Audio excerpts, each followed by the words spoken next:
Grabe guys, mga ka-farm. Mo gini kinabuhi sa mag-uuma. Maura ni ang ako ang damage sa ak napatindog sa niaging adlaw ug nadungagan na pud karon. Na nindot siya nga humay mga ka-farm pero dili di ko ganahan mo recommend ani. Kay abi ninyo susceptible siya sa kusog nga ulan o hangin. Now, nadungagan tuniaging adlaw maura ni ako ang maura na siya ni happy niya ako na napatindog. So kana nya karon nadungagan og mas dako pa. Sobra pa sa pila ka pilo. Nya na pa diri ay murag agi og kanang murag alimpos siguro ni kay isa ka murag dalan. Grabe oh. Arang kahapi. Grabe ang damage sa hangin.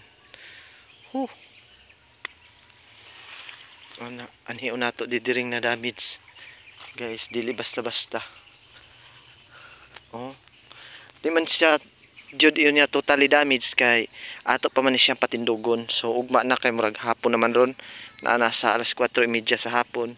Grabe, maayo oh. Igura ning labay gyud ang kusog nga bulog sa ng ulan. Hangin ba? Ana tanawa.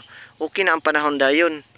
So maayo gali kay dili tanan jud ay na kung tanan pa.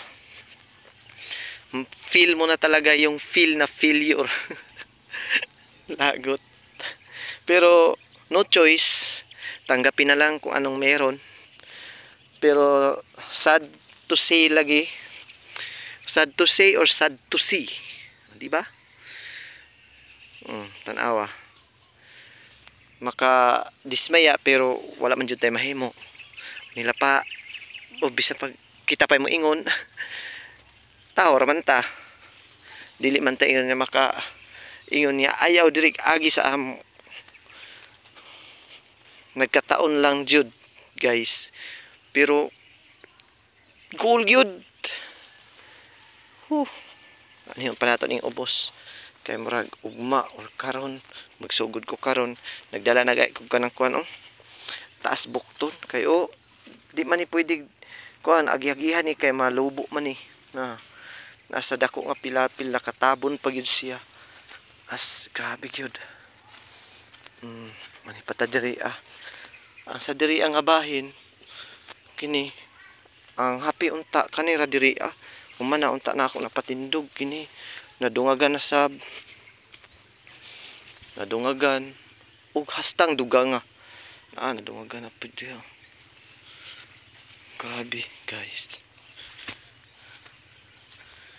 Ano siya na siya na damage.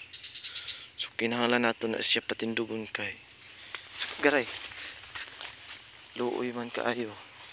Tinapa siya tubig diri stuck.